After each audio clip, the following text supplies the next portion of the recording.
kasi ay siya ang ulong ginto. Ang kanyang harian ay tumatayong walang anumang kapantay sa buong mundo. Siya ay naging mapanghamon at inutusan niya ang kanyang mga lingkod na gumawa ng isang rebulto na pawang gawa sa ginto. Hindi lamang ang ulo, kundi ang buong katawan. Ito ang paraan ng hari upang ipakilala sa buong mundo na ang kanyang kaharian ay tatagal magpakailanman. Ito rin ang kanyang paraan upang salumatin ang propesiya o hula ng Diyos na ibinigay kay Daniel. Sa isang itinakdang araw ay libu-libong mga dignitaryo sa imperyo ng hari ang nagtipon upang saksihan ang pagtatalaga ng imaheng ginto ni Nabucodonosor. Pagdaka ay naroon at nagkaroon ng katahimikan sa lahat ng mga matlang naroon. Ang tagapagsalita ng hari ay nagbilin na kapag ang panugtog ay nagpasimula ng patugtugin, ang lahat ay yuyukot at sasamba sa imahin na ipinaggawa ng hari. Ang babala ay ibinigay doon sa mga tatanging sumamba at sila ay ihagis sa nagniningas na hurno. Ang musika ay pinatunog.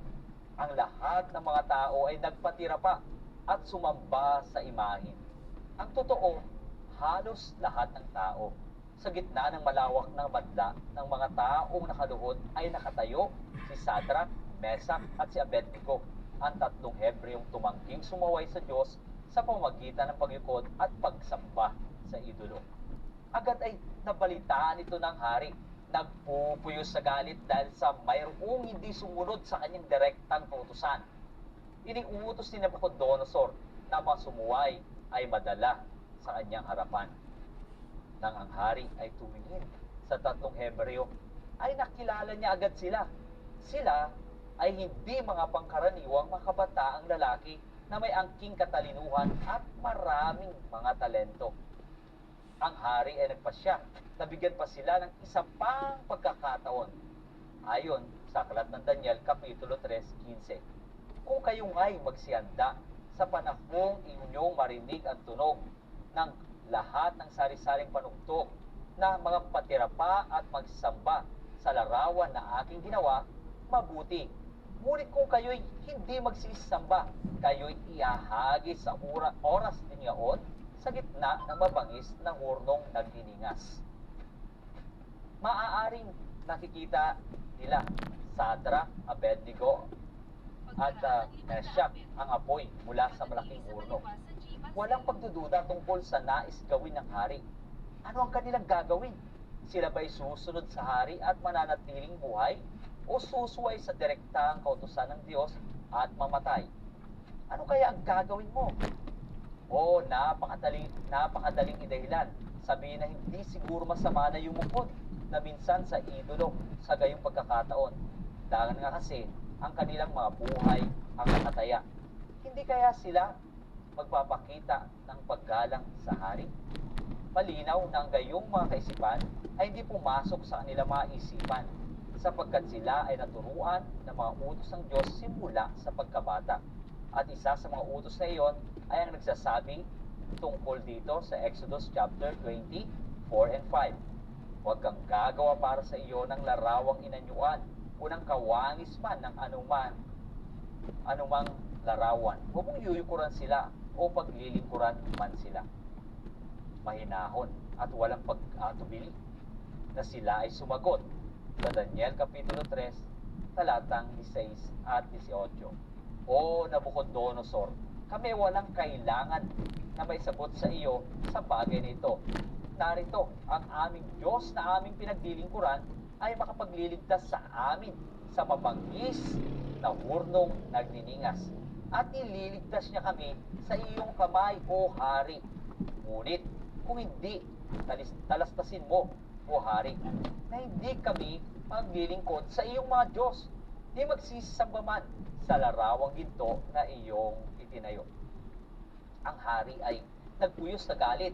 Iniutos niya na sila Sadrach, Mesach at Abednego ay italik at ihagis sa nagniningas na hurno. Ang apoy ay napakainit na ano pat ang mga sundalo na naghagis sa tatlong kabataang lalaki sa horno ay bumagsak na patay. Anong kahangahangang kwento ito? Alam ba ninyo, na ang kahali-hali ng kwentong ito ay isa ding uri o hula ng isa pang malaking pagsubok na darating sa bayan ng Diyos.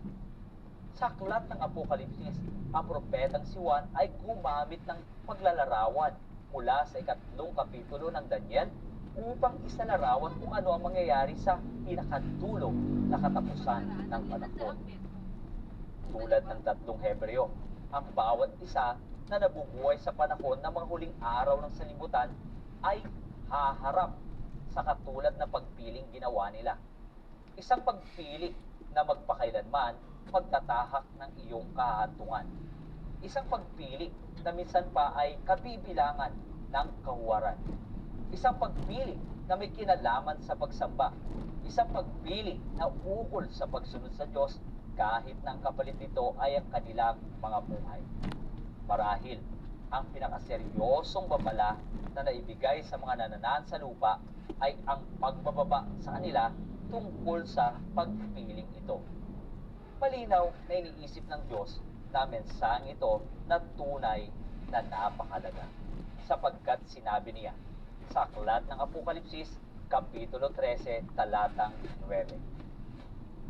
Kung ang sino man ay may pakinig, ay makinig. Marapat na tayo ay makinig sa mahalagang mensaheng ito. At ito ang mensahe ayon sa Apokalipsis 14, 9 at 10. Kung ang sino man ay sumasamba sa hayop at sa kanyang larawan, ay tatanggap ng tanda sa kanyang noo o sa kanyang kamay, ay iinom din naman siya ng alak ng kagalitan ng Diyos na nahalong walang halo sa inuman ng kanyang kagalitan. At siya'y pahihirapan ng apoy at asupre sa harapan ng mga banal na anghel at sa harapan ng kordero. Kaya, ang sumasamba sa hayop at tatanggap sa kanyang marka ay aani ang puot ng Diyos at itatapon sa dagat-dagatang apoy. At ano ang puot ng Diyos? Ayon sa aklat ng Apokalipsis, Kapitulo 15, 1, ang puot ng Diyos ay ang 7 huling salot. Ito ang pinakaseryosong babala ng Diyos para sa mundo. Pansinin natin na ang paksa sa mga talatang nabanggit ay ang pagsamba. Ang unang anghel ay nagsabing sambahin ang tagapagligtas. Ang ikatlong anghel ay nagsabing huwag sambahin ang hayop. Ang pagsamba ay ang pinakamataas na uri ng pagsunod. Kaya nga sabi sa Apokalipsis, Kapitulo 14, 12, narito ang pagtsatsaga ng mga banal, ng mga nagsisitupad, ng mga utos ng Diyos at ng pananampalataya kay Jesus. Sang-ayon sa hula ng Biblia, sa pinakahuling bahagi ng katapusan ng panahon, ang mga nananahan sa lupa ay mababahagi lamang sa 2 grupo. Sila na matapat sa Diyos at sumusunod sa kanyang mga utos, at sila na sumasamba sa hayop at tumatanggap sa kanyang tanda. Matinding panggigipit ang mararanasan niya o mga tatanggi na sumamba sa hayop at tumanggap sa tanda nito. Ayon sa aklat ng Apokalipsis, Kapitulo 13, sa 1 at 17. At ang lahat, maliit at malalaki, at mayayaman, at mga dukha, at mga laya, at mga alipin, ay pinagbigyan ng isang tanda sa kanilang kanang kamay o sa noo. At nang huwag makabili o makapagbili ang sinuman, kundi siyang mayroong tanda sa makatuwid ay ng pangalan ng hayop o bilang ng kanyang pangalan. Sa katapusan, isang batas ang ipapasa na katulad ng kamatayan, yaong matumangging sumamba sa hayop at sa kanyang imahe. At ayon sa aklat ng Apokalipsis, Kapitulo 13, 15, at sa ikalawang hayop sa Apokalipsis, ang Biblia ay nagsasabi, at siya'y pinagkaloobang makapagbigay ng hininga sa larawan ng hayop, upang ang larawan ng hayop ay makapangusap at may papatay naman ang lahat ng hindi sumasamba sa larawan ng hayop. Ang sinasabi dito, kung hindi mo sasambahin ang hayop, ay hindi kami bibili ng anuman mula sa iyo, at hindi ka din makabibili ng anuman mula sa amin. Ito ay ang economic boycott at sa huli ay papatayin ka namin. Ang sinasabi ng Diyos, kung sasambahin mo ang hayop, ay tatanggapin mo ang alak ng kagalitan ng Diyos. Ang bawat tao sa lupa ay maharap sa pinakamahirap na pagpapasya na dapat nilang gawin. Ang tatak ng Diyos ay itatatak sa noo at ang tanda ng hayop ay itatatak din sa noo. Yung tatak ng Diyos ay tanda ng pagmamahal at pananampalataya sa Diyos. Yung tanda ng hayop ay kumakatawan ng katapatan sa kapangyarihan ng hayop. Itong dalawang tanda ay parehong nasa noo. Itong dalawang tanda ay magkasalungat. Ang tanda ng hayop ay isang huwad sa tatak ng Diyos. Sabi ng iba, ang tanda o tatak nito ay isang computer chip implant. Sabi naman ng iba, yun ay isang barcode. Hindi ganito ang ibig sabihin nito, sapagkat ito ay simbolo lamang. Ang noo ay kumakatawan sa parte ng ulo kung saan naroon ang ating pagdidesisyon.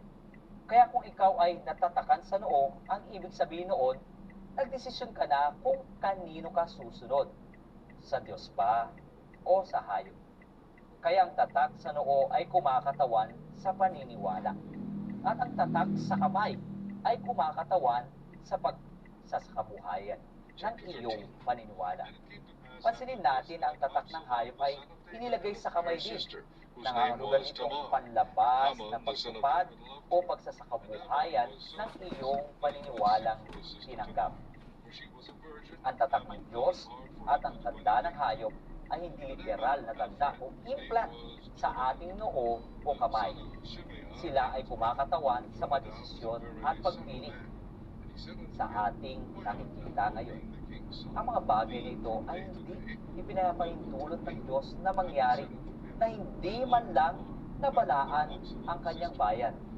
Sa aklat ng Apokalipsis ay makikita natin ang mapaywating sa pagkaunawa kung ano ang kapangyarihang ito at kung paano nito susubukin na gayahin ang pagsamba sa Diyos.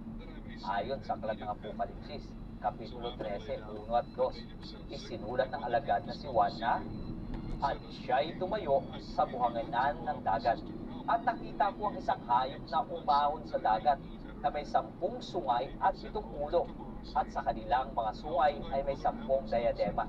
At sa kanyang mga ulo ay mga pangalan ng kapusungan. At ang hayop na aking nakita ay katulad ng isang leopardo. At ang kanyang mga paa ay gaya ng sa oso. At ang kanyang bibig ay gaya ng bibig ng leon. At ibinigay sa kanya ng dragon ang kanyang kapangyarihan at ang kanyang luklukan at dakilang kapamahalaan.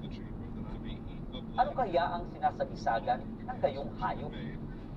Itinuturo sa atin sa Daniel Kapitulo 7 na ang mga hayop ay kumakatawan sa mga kaharian o namumunong kapangyarihan. Dito sa Apokalipsis, makikita natin na isinalarawan ang isang bagay na tunay na kilig-kilig, isang panghalo o magkahalong hayop na binubuo ng lahat ng malalaking mga hayop sa aklat ng Daniel. Ang hayop sa Apokalipsis 13 ay isang kapangyarihan na nagmana sa lahat ng mga katangian nitong lahat ng 4 na mga dakilang imperyo na bumangon sa buong mundo. Tungkol sa hayop na ito, si Juan ay sumulat at ibinigay sa kanya ng dragon ang kanyang kapangyarihan at ang kanyang luklukan at dakilang kapamahalaan. Makikita natin sa aklat ng Apokalipsis ang terminong dragon ay parehong kumakatawan kay Satanas at sa kakilakilabot na hayop na kanyang ginamit ang Imperyong Roma. Samantala, sa Apokalipsis Kapitulo 12, 4, nagsasalita tungkol dito sa ginawang pagsubok ng Diablo na patayin si Jesus pagkatapos ng kanyang pagkapanganak. Ito ang sinasabi. At lumagay ang dragon sa harapan ng babaeng panganganak na upang lamunin ang kanyang anak pagkapanganak niya.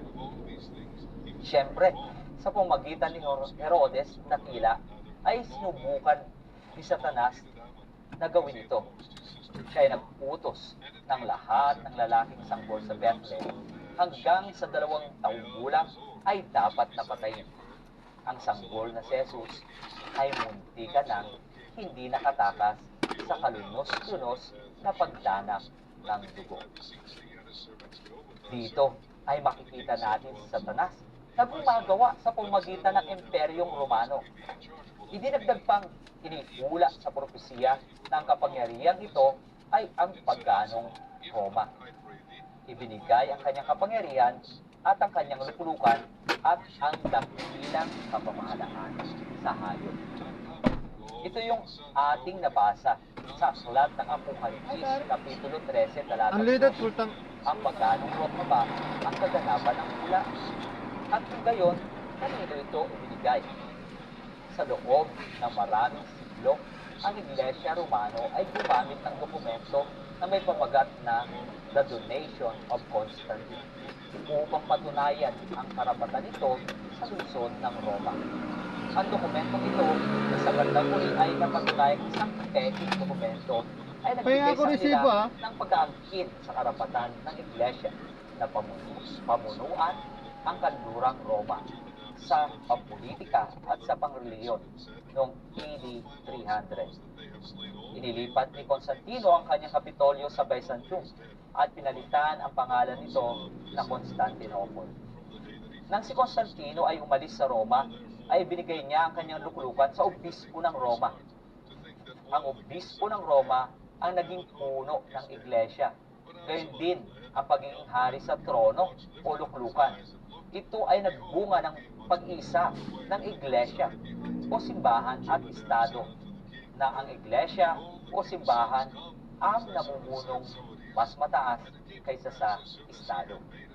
Ang lungsod ng Vatican ay matatagpuan sa pinakasentro ng Roma, ang lungsod na naging sentro ng lumang Imperyong Romano. Ang Iglesyang Romano ay patuloy na nariyan hanggang sa ngayon. Hindi lamang isang may kapangyarihan sa reliyon, kundi gayon din sa politika. Halos ang lahat ng bansa sa buong mundo ay nagpapadala ng kanilang kinatawan sa Vatican. Napakahalagang matandaan ang propesiya ay tumutukoy sa isang organisasyon o sistema ng teolohiya. Hindi nito tinutukoy ang mga individual. Mayroong maraming bilang na matapat na tao na sumasamba sa Diyos, ngunit hindi pa nalalaman ang mga bagay na natutunan mo ngayon mula sa hula ng Biblia tungkol sa kapangyarihang ito.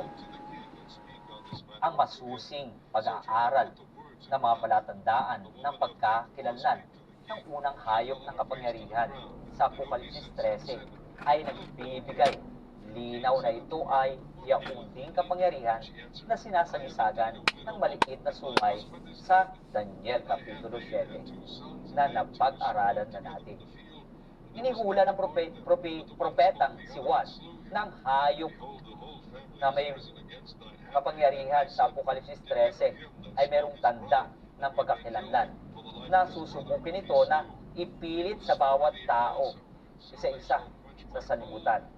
Ayon sa Apokalipsis 13, Kapitulo 16-17, at ang lahat, maliit at malalaki, at mayayaman at madukha, at mga laya at mga alipin ay pinagbigyan ng isang tanda sa kanilang kanang kamay o sa noo, at nang huwag makabili o makapagbili ang sinuman, kundi siyang mayroong tanda sa makatuwid ay ng pangalan ng hayop o bilang ng kanyang pangalan. Sang-ayon sa salita ng Diyos, ang tandang ito ay simbolo o sagisag ng pagrebelde o hindi pagiging tapat sa pamahalaan ng Diyos. Malinaw na inihula ng Biblia na ang magkakaroon ng grupo na hindi tatanggap ng tanda ng hayop ay yaong nakatala sa Apokalipsis Kapitulo 14-12.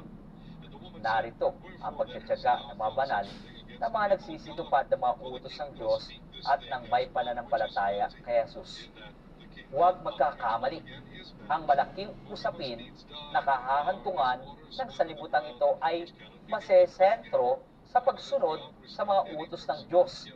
Isang grupo ng mga tao ang tatanggap sa tanda ng hayop, habang ang iba naman ay magiging tapat at totoo sa Diyos sa pamamagitan ng pagsunod sa kanyang mga utos at pananatili ng kanilang pananampalataya kay Jesus. Ang bayan ng Diyos ay tatanggap din ng tanda. Ngunit ito ay tanda ng Diyos. Ang tatak ng Diyos, ito ay ilalagay sa mga noo ng kanyang nagasunod. Ayon yan sa Apokalipsis Kapitulo 7, 2-3. At nakita ko ng ibang anghel na umaakyat mula sa sikatan ng araw na nataglay ang tatak ng Diyos na buhay. At siya'y sumisigaw ng tinig na malakas sa apat anghel na pinagkaloobang may pahabang ang lupa at ang dagat, na nagsasabi, huwag ninyong ipahamak ang lupa, kahit ang dagat, kahit ang mga punong kahoy, hanggang sa aming matatakan sa anilang mga noo ang mga alipin ng ating Diyos. Nais ko ng tatak na iyon. Ikaw ba? Walang ibang mas mahalaga kaysa doon. Ang muling tunggalian sa kasaysayan ng salimutan ay tungkol sa tatak ng Diyos o sa tanda ng hayop. Ito ay sa pagitan ng tanda ng Diyos at ang uwat na tanda. Kapag natuklasan natin ang tatak ng Diyos o tanda, ay magiging madali sa atin na matuklasan ang uwat na tanda na pinapatupad ng hayop na makapangyarihan. Sinabi sa atin ng Diyos kung ano ang kanyang tanda o tatak. Para maintindihan natin kung ano ang tatak ng Diyos, kailangan nating intindihin ang ibig sabihin ng salitang tatak o selyo. Ang tatak o selyo ay nagpapatunay sa isang kasulatan. Ang bawat kasulatan o dokumento ay may opisyal na tatak o selyo. Halimbawa na dito ang selyo ng gobyerno. Ang batas na walang tatak o selyo ay iligal. At ang bawat mambabatas ay may opisyal na selyo. Ang opisyal na tatak o selyo ay may tatlong sangkap. Una, makikita dito ang pangalan. Ikalawa, ang titulo o pwesto. Ikatlo, ang teritoryo. Bilang halimbawa ng selyo ng Presidente ng Pilipinas, ito ay naglalaman ng unang pangalan, Ferdinand Romualdez Marcos Jr. Ikalawa, anong posisyon niya? Presidente. Ikatlo, ano ang teritoryo niya? Pilipinas. Kung gayon, meron din bang selyo ang Diyos? Kung meron, saan natin ito makikita? Ang tanda o selyo ay matatagpuan sa ika-4 na utos ayon sa Exodus Kapitulo 28 at 9. Alalahanin mo ang araw ng Sabat upang ipangilin. 6 na araw na gagawa ka at iyong gagawin ang lahat ng iyong gawain. Ngunit ang ika-7 araw ay Sabat sa Panginoon mong Diyos.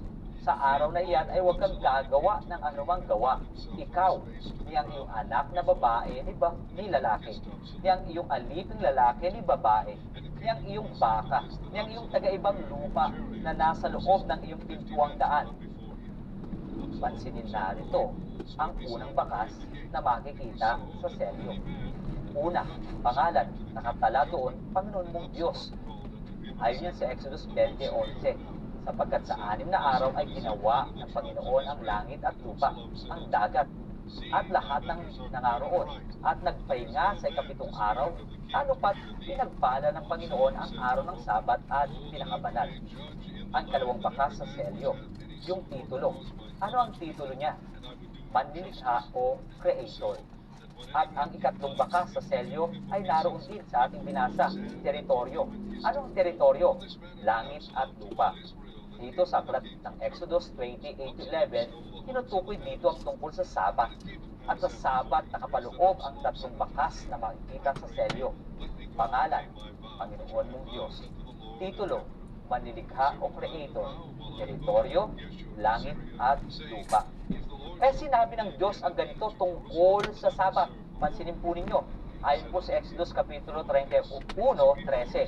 Muli, sinasabi ng Diyos, salitain mo rin sa mga anak ni Israel na iyong sabihin, katotohanang ipangilin ninyo ang aking mga Sabat sapagkat isang tanda sa akin at sa inyo sa buong panahon ng inyong lahi upang inyong makilala na ako ang Panginoon na nagpapabanal sa inyo.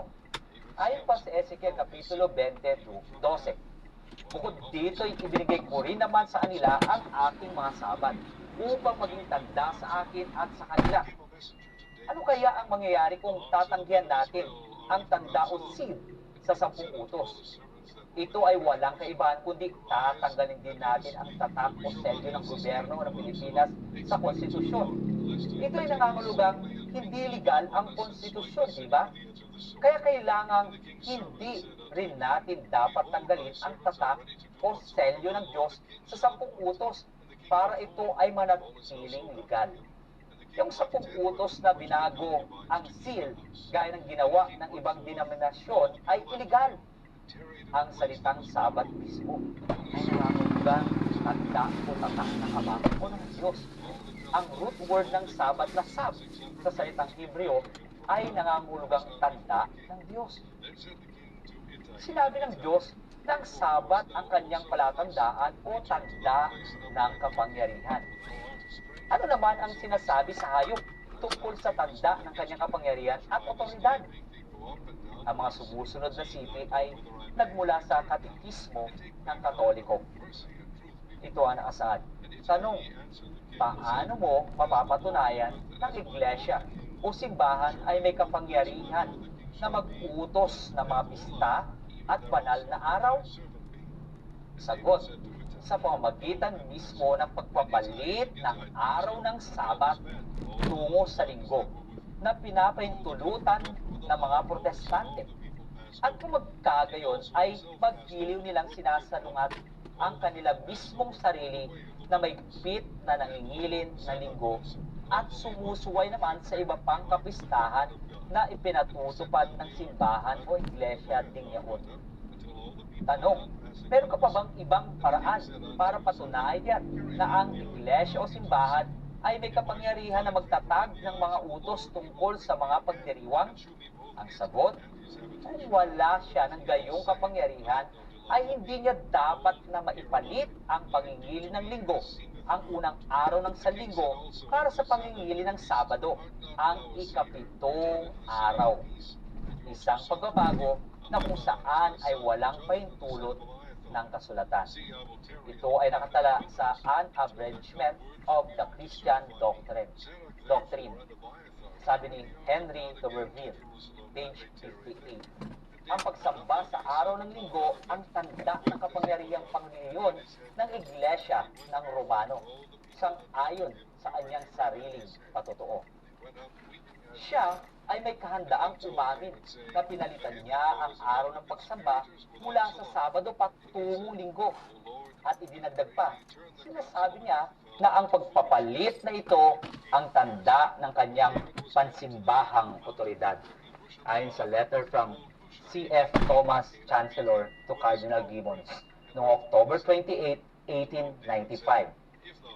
Hinamon ng Iglesyang Romano ang mga protestante na ipakita kung bakit nila nilapastangan ang araw ng Diyos at bumaling mula sa sabat ng Biblia upang sumunod sa araw na itinatag ng kaugalian, tradisyon o Iglesia ng Roma.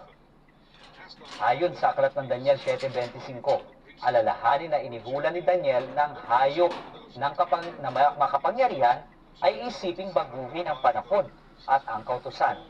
Ganito, itinala iyon. Inihula din niya na ang kapangyarihang ito ay iwawaksi ang katotohanan sa lupa at gumawa ng kanyang maibigan at uminhawa. Yan po ay nakalagay sa Daniel 8:12. Opo, mga kaibigan, nakikita ni Juan Revelador ang kaparehong kapangyarihan na isinulat ni Daniel noong una. Nakikita ni Juan ang isang panahon na hinaharap na kung sana ay muling magkaroon ng ipipilit na reliyon at sapilitang pagsamba. Tangi lamang na sa pagkakataong ito ay hindi na sa ginto ang imahin doon sa kapatagan ng Dura. Ito ay ang pangailangan na sumamba sa huwad na araw ng pagsamba.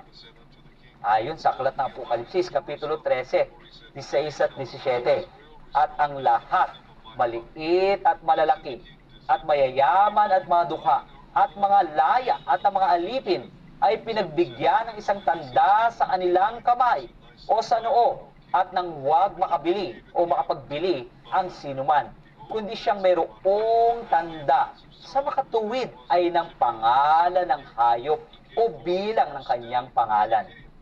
Para matupad ng kapangyarihang ito ang lahat ng nasa hulang ito ay kinakailangan nitong gamitin ang kapangyarihang sibil ng pamahalaan para ipatupad ang kanyang tanda ng otoridad o kapangyarihan. Yung Middle Ages ay lumitaw ang pagsasanib ng simbahan o iglesia at ng estado. At ang kapangyarihang ito ay gagawa ng isang kopya o imahin ng hayop na iyon. Pansinin ang isa pang tanda ng pagkakilanlan. Ayon sa aklat ng Apokalipsis, Kapitulo 13:18. Ayan, sayang. Dito na lang tayo, hanggang dito na lang dahil garahe na tayo. Ay bilangin ang bilang Medyo ng antok hayop, na ako. sapagkat siyang bilang Ayan, ng maraming lahat, salamat po sa bilang panonood. ng isang tao. Hanggang sa muli At ang po, kanyang bilang ingat ay at God bless. 666 Paalam at po muna po sa 66. Maging malinaw tayo dito, hindi tinatawag ng Biblia ang 666 na tanda ng hayop. Bagaman marami ang nag-iisip ng gayon. Sinasabi ng Biblia na ito ay bilang ng isang tao. Tungkol sa bilang ng hayop. Isinulat ni Dr. Rodriguez ang bilang ng hayop. Ang marka, pangalan at bilang ng hayop ay malapit na nauugnay sa aklat ng Apokalipsis talata 13:17 at nang huwag makabili o makapagbili ang sinuman, kundi siyang mayroong tanda sa mga tuwid ay ng pangalan ng hayop o bilang ng kanyang pangalan. Maraming mga mungkahi ang ginawa upang may paliwanag ang kahulugan ng 666. Dito dapat tayong maging maingat. Hindi sinasabi ng Biblia na ang bilang ay ang idinagdag na bilang ng mga titik ng isang pangalan. At ito ay binigyan kahulugan ng 666 ay sumisimbolo sa sangkatauhan na nahiwalay sa Diyos. Sapagkat ang mga tao ay nilikha sa 6 na araw. At ang bilang ay maaring simbolo para sa sangkatauhan na walang banal na kapahingahan dahil hindi nangingilid ng ikapitong araw na siyang sabat ng Panginoon. Kung kaya, ang 3-6 ay nagmumungkahi din ng isang determinadong pagsisikap ng hayop na humimok sa sangkatauhan na walang banal na kapahingahan sa Diyos dahil sa hindi nila pagsunod. Kung kaya, hinihimok sila ng hayop na sabayin siya sa halip na ang Diyos. Nakita natin na ang panahon ay dumarating at ito ay hindi na magtatagal. Na ang bawat isa ay aatasan na ipangilin ang unang araw ng sanlinggo na direktahang paglabag sa utos ng Diyos. Isang direktiba na may titulong Apostolic Letter Dies Domini of the Holy Father na ito ay sinala ni John Paul II Alam po.